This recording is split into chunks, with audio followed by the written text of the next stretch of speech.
এটাই হচ্ছে Nubia V80 design, অবিকল বা হুবহু আইফোন 17 প্রো ম্যাক্সের মতো দেখতে। বাংলাদেশের অফিসিয়াল মার্কেটে এই ফোনটা লঞ্চ হয় এবং দাম রাখা হয়েছে 18,500 টাকা, 8/128 GB ভেরিয়েন্ট। দামটা যথেষ্ট বেশি আমার কাছে লাগছে।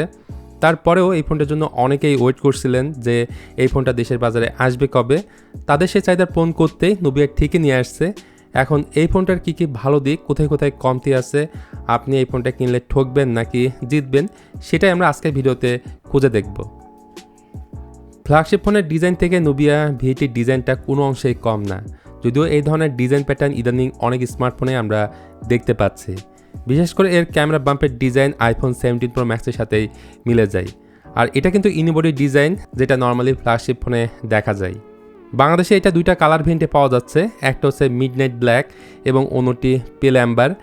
বিল্ড কোয়ালিটির দিক থেকে এটা পুরোটাই প্লাস্টিক বিল্ডের একটা স্মার্টফোন। ব্যাকপার্টটা ম্যাট ফিনিশ, যদিও দেখতে গ্লাস লাগে। এখানে ট্রিপল ক্যামেরা সেটআপ আছে। ডান দিকে রয়েছে ভলিউম কি প্লাস পাওয়ার বাটন। এখন এই রেড পাওয়ার বাটনটাই হচ্ছে সাইড মাউন্টেড ফিঙ্গারপ্রিন্ট স্ক্যানারের ভূমিকা পালন করবে। উপরের দিকটাতে রয়েছে সেকেন্ডারি নয়েজ ক্যান্সেলেশন মাইক এবং নিচের দিকে 3.5 মিলিমিটার হেডফোন জ্যাক থেকে শুরু করে যা যা থাকে সবই এতে কিন্তু আছে। আর ফোনটার বাম দিকে রয়েছে ট্রিপল সিম স্লট। এখানে দুইটা ন্যানো সিম কার্ডের পাশাপাশি মাইক্রো এসডি কার্ড আপনি লাগাতে পারবেন। তার ঠিক নিচে আছে এআই বাটন। এটার কাজ হচ্ছে আপনি এক ক্লিকে ক্যামেরা অথবা ভয়েস রেকর্ডার বা ফ্ল্যাশ লাইট ওপেন করতে পারবেন। এখানে কাস্টমাইজের অপশনটা কিন্তু দেওয়া হয়নি। অন্যদিকে আইপি রেটিং হিসেবে থাকছে IP64, যেটা ফুললি ওয়াটারপ্রুফ না হলেও পানি বা ধুলাবালি থেকে এই ফোনটা সার্ভাইভ করতে পারবে। মোট কথা কাগজে কলমে এই ফোনটিতে আপনারা দুইটা জিনিস পাচ্ছেন না। এক হচ্ছে এতে ডুয়েল স্টিরিও স্পিকারটা দেওয়া হয়নি, তারপর দেওয়া হয়নি আয়ার ব্লাস্টার সেন্সর। এমনিতে ওজনের দিক থেকে এই ফোনটা খুব একটা ভারী না, 191 গ্রাম হচ্ছে এটার ওজন এবং থিকনেসের জায়গা থেকে 7.7 মিলিমিটার। নুবিয়া V80 ডিজাইনের ডিসপ্লেটা ভাই আমাকে অনেক ইমপ্রেস করছে, কারণ এটার কর্নার এরিয়া হলো রাউন্ডেড, যে কারণে দেখতে অনেক সুন্দর লাগে। এটাতে 6.75 ইঞ্চের একটা HD+ IPS LCD ডিসপ্লে আছে, যেটাতে 120 Hz রিফ্রেশ রেট সাপোর্ট করে। ডিসপ্লের কালার একটু পপ টাইপের এবং এটার পিক ব্রাইটনেস 1000 নিটস, যার জন্য আউটডোরে এই ডিসপ্লেটা যথেষ্ট ব্রাইট থাকে। এছাড়া এটার পিক্সেল ডেন্সিটি হচ্ছে 317 ppi। এখানে একটা বিষয় আপনাদেরকে ক্লিয়ার করে দেই, এই বাজেটের অনেক ফোনেই কিন্তু আজকাল HD+ এর ডিসপ্লে থাকে, রেজলিউশন থাকে 720x1640 পিক্সেল।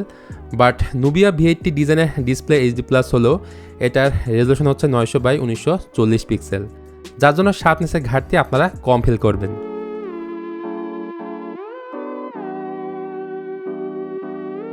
এই ফোনটাতে 5000 mAh এর ব্যাটারি আছে এবং এটার বক্সের মধ্যে আপনি 22.5 ওয়াটের একটা চার্জার পেয়ে যাবেন।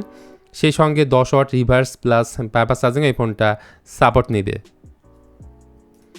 সফটওয়্যার বা ইউআই কথা বললে MyOS 16 on top of latest Android 16 রয়েছে। এখানে মেজর কোনো আপডেট আসবে কিনা এইটা আমার জানা নাই, বা তাদের তরফ থেকে তেমন কিছুই বলা হয়নি। আর এই ফোনে অপ্রয়োজনীয় বাগ ভালুকের দেখা পাবেন, যেটা ধরে ধরে আনইনস্টল করে ফেলতে পারবেন। সিকিউরিটির জন্য ফেস আনলক এবং সাইড মাউন্টেড ফিঙ্গারপ্রিন্ট স্ক্যানারটা রয়েছে এখানে। ফিঙ্গার রাখার সাথে সাথে ফোনটা আনলক হয়ে যায়, বলা যায় ভালোই ফাস্ট। আসেন এবার ক্যামেরা নিয়ে কথা বলি। ইয়ারের 3টা ক্যামেরার মতো মনে হলো, প্রকৃতপক্ষে এখানে রয়েছে 2টা ক্যামেরা। মেইন ক্যামেরাটা হচ্ছে 50 মেগাপিক্সেলের, এর পরেরটা হচ্ছে একটা অক্সিলারি লেন্স, আর ফ্রন্টে রয়েছে 16 মেগাপিক্সেলের একটা selfie camera. To be very honest, camera output আমার কাছে খুব একটা ভালো লাগেনি। ছবি তোলার পর মনে হবে এটা একেবারে লো বাজেটের ফোন দিয়ে ছবি তোলা। স্বাভাবিকভাবে এই বাজেটের একটা ফোন থেকে আমাদের প্রত্যাশা কিন্তু অনেক বেশি থাকে। তারপরও আপনাদের সুবিধার্থে কিছু ইমেজ দেওয়া হলো, আপনাদের ডিসাইড করতে সুবিধা হবে যে এই ফোনটার ক্যামেরা কোয়ালিটি আসলে কেমন। ভিডিও ক্ষেত্রে এই ফোনটার বোথ ক্যামেরা দিয়ে আপনি 1080p 30fps ভিডিও রেকর্ড করতে পারবেন, যদিও স্টেবিলিটির যথেষ্ট অভাব বোধ করবেন। সুতরাং যারা ক্যামেরা লাভার, ছবি তুলতে প্লাস ভিডিও করতে পছন্দ করেন, তাদের এই ক্যামেরাটা হয়তো ওই লেভেলের পছন্দ হবে না। সত্যি বলতে ক্যামেরার মতো এই ফোনটার পারফরমেন্সটাও আমার কাছে খুব একটা ভালো লাগেনি। পরিচয় হিসেবে এই ফোনে রয়েছে ইনিসকের T7280, বা আমরা বলতেই পারি ইনিসক T620 একটা রিফাইন্ড ভার্সন। দুইটাই সেম জিনিস, জাস্ট নামের ক্ষেত্রে আলাদা। এটা TSMC 12 ন্যানোমিটার থ্রেডের উপর বানানো একটা অক্টোকোর CPU। জিপি হিসেবে আছে মালি G57, এর ক্লক স্পিড হচ্ছে 2.2 GHz এবং এটার আন্তর্জাতিক স্কোর পাওয়া গেছে 4.5 লাখের একটু বেশি। র্যাম রয়েছে 8 GB, সাথে 12 GB ভার্চুয়াল র্যাম বাড়িয়ে নিতে পারবেন, সেক্ষেত্রে র্যাম দেওয়া হচ্ছে 20 GB। আর ইন্টারনাল স্টোরেজ হচ্ছে 128 GB। বাট সমস্যাটা হচ্ছে এটার স্টোরেজ টাইপ eMMC 5.1 এবং র্যাম টাইপ LPDDR4X। সো বেশি স্টোরেজ থাকা সত্ত্বেও র্যাম ম্যানেজমেন্টের দিক থেকে এই ফোনটা অনেকখানি পিছিয়ে থাকছে। ছোটো থেকে মাঝারি গেমগুলো এই ফোনে ভালোভাবে খেলা যায়, ভারী বা পাওয়ারফুল গেম না খেলাই ভালো। আর এখন যেহেতু এআই যুগ চলছে, তাই নুবিয়ার এই ফোনে নুবিয়া এআই নামে একটা অপশনই দিয়ে রাখছে। এখানে দরকারি সব ফিচার্সই আপনারা পেয়ে যাবেন। সেই সঙ্গে নুবিয়ার এই ফোনটাতে নুবিয়া লিঙ্ক ফ্রি নামে একটা ফিচার রয়েছে, যেটা 100 মিটারের মধ্যে দুইটা নুবিয়া স্মার্টফোনে আপনি উইদাউট কোনো প্রকার নেটওয়ার্ক ছাড়াই সম্পূর্ণ ফ্রিতে কথা বলতে পারবেন। যদিও এটা রেঞ্জটা আমার কাছে অনেকটাই কম লাগছে। তো এই ছিল নুবিয়া V80 ডিজাইন নিয়ে আমার ওভারঅল একটা এক্সপিরিয়েন্স, যেটা আপনাদের সাথে শেয়ার করলাম। ভিডিওটি কেমন লাগলো সেটা অবশ্যই জানাতে ভুলবেন না।